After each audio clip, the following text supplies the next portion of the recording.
Hello everybody, this is Lady Kaylah here and welcome to the Geekdom. Today I'm going to do my Game of Thrones reviews for Season 5. And I know I'm a little bit behind, but Season 5 Episode 3, what happened around the time of my brother's birthday, and so I just couldn't really bring myself to do a video.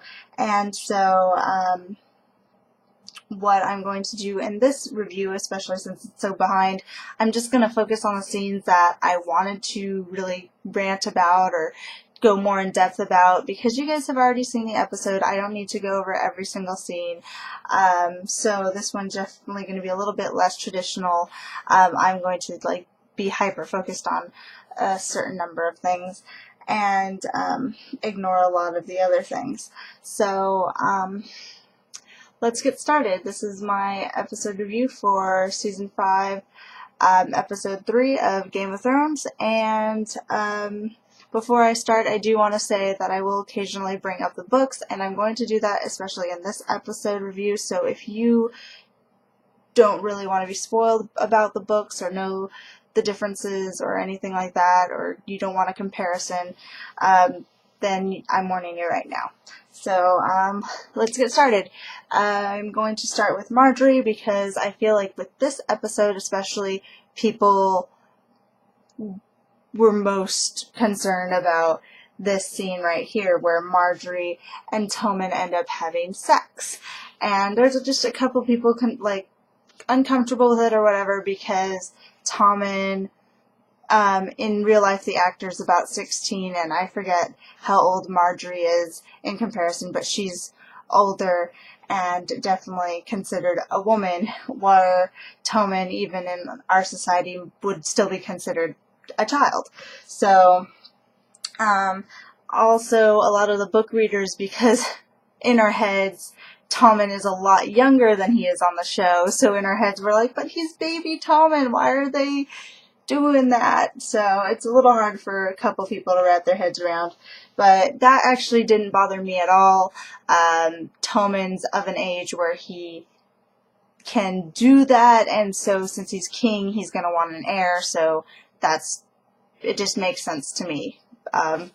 So that's what would happen, and that's, even Tywin talked to Tommen about it too, about having an heir and how important it is. So why I was upset is because in the books, Marjorie's virginity was a point of intrigue, and it was all Cersei had on Marjorie, was if she could prove that Marjorie wasn't actually a virgin, she could kind of have that power over Marjorie. She could probably cancel the wedding between Tommen and Marjorie, and it was just this big old, fight, and it was what kept kind of Cersei in power as Marjorie was hanging around, so that they both had that little clash. And so I thought it was a fun little bit of intrigue that happened in the kingdoms, when it was just like, okay, a bunch of boring stuff is happening. This is what's happening in the Cersei chapters, and I don't know, we'll see what happens, because they're turning the tables, and it seems like in the books, Cersei was kind of given a little bit more of the sympathy route, and then here in the show, Marjorie definitely has the higher hand. I don't know. So we'll see. Marjorie's being very good at getting Tommen to not be against his mother. Marjorie's definitely not doing this oh, your mom's evil and you should not listen to your mom. She's doing more of you're a man now and you should be concerned for your mother, and flipping the tables, because if Tommen expresses concern over his mother, more like, hey, I'm going to be taking care of you rather than you taking care of me, that's going to destroy Cersei in so many levels. Cersei's going to feel older, Cersei's going to feel unwanted, and one of her only redeeming qualities is her love for her kids, so to feel like they don't need her is going to completely destroy her, and that's what Marjorie is doing. So, I don't know. I honestly don't know the point of this, girl versus girl, Cersei versus Marjorie. I don't know where it's going to go. I don't know what importance it's going to have. So we'll see where that goes. Right now it's just a kind of little side thing that's going on. So it might be just as interesting as when Cersei was trying to figure out about Marjorie's virginity. Who knows? Anyways, next I'm going to go over Sansa, who was another big one, and this was one of the things that a lot of people, especially the book readers, were like freaking out about, but you don't even have to be a book reader to freak out about this. Sansa is going to get married to Ramsay Bolton now. So, oh my god, like, after escaping the clutches of Joffrey, she's just getting put into another, like, abuser's vicinity. Like, I'm so pissed. And, like, I'm, like, really pissed at Littlefinger, but at the same time, I honestly don't think he knows about Ramsay. But a part of me is like, Littlefinger has always been in the know. Littlefinger has always been a step ahead. Like, I'm sure the rumors of Ramsay must have spread. Like, you can't go around flaying people and torturing people and the word not get out. So why are you doing this, Littlefinger? Why are you putting my girl in this situation? I'm so anxious. So I'm glad Brienne is following her, because Brienne is obviously going to protect her, and I don't know if Brienne's going to have to step in and save Sansa, or if Sansa's going to do it herself, because Littlefinger gives Sansa this whole speech of, like, you need to take charge, and I think this is where her Tully side comes in, because she's always described as being more Tully than, like, Stark, Wolf. So, you know, Arya is described as having the wolf's blood, and so her traits are being more wild and being more out there and being more aggressive. That's Arya's traits. Sansa's the opposite. And we see here when she meets, I forget, you know, when she meets Lord Bolton, and I honestly can't remember his first name right now, but I think it's Roose Bolton. She does not falter in her manners. Like, she knows she's in a bad situation. She knows she's not going to want to get married to Ramsay, and yet she steps up and she doesn't even falter. Her manners are on point. She doesn't crack her voice. She's just like, hi, yeah, I'm Sansa, and I'm going to do my duty. And this is where her family duty honor comes in, because Littlefinger reminded her of that. Like, this is what you need to do. Like, you have responsibilities as a lady, and, you know, he's not telling her to be a traditional lady, but he's definitely telling her, like, use that. Use your skills to reclaim what is yours. You know, use what you have, and that's all she's had. Like, Sansa's always just had her manners. She's always had, you know, her, politeness. She's always had, you know, her longing to be a lady, to be a mother, to be, you know, all these things. And, you know, she never knew what to do with that. She never knew what it meant other than to be a puppet.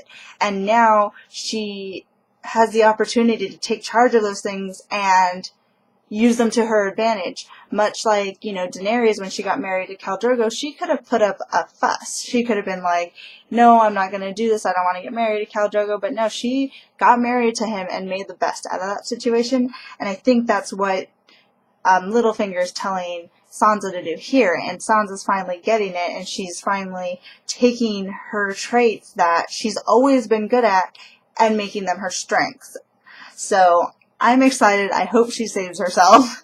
And to reinforce that, we have the, I don't know if she has a name, but the servant woman who says, the North remembers. They're not going to follow the Boltons. They're not going to follow any of that. They remember every single slight that's happened to them, and so they're going to support Sansa. So if Sansa decides to do something to the Boltons or to her husband, none of the small folk who, or the people who have been captured in the war, are going to be sympathetic with the Boltons. So we'll see what happens there.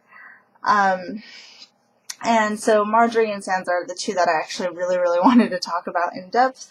And right now I'm just going to go into, oh, and also with Sansa, Theon's there along with Brienne, and, you know, even though Theon has been torn apart, he might, especially since in the books, Jane Poole isn't going to be involved and he's not going to be saving her. He might be involved in saving or supporting Sansa. So we'll see. And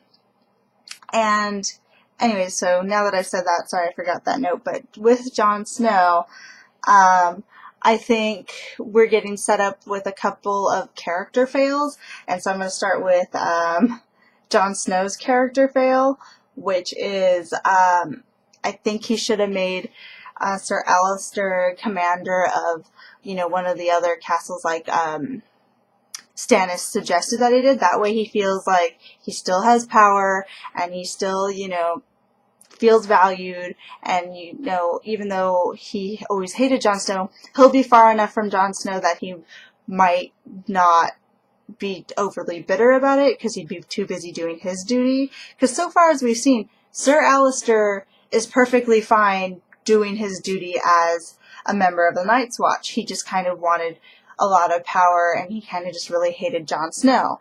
So if Jon Snow gave him a good position of power, I think Alistair would have been fine. But now Alistair is going to still be competing with Jon Snow in his own little way.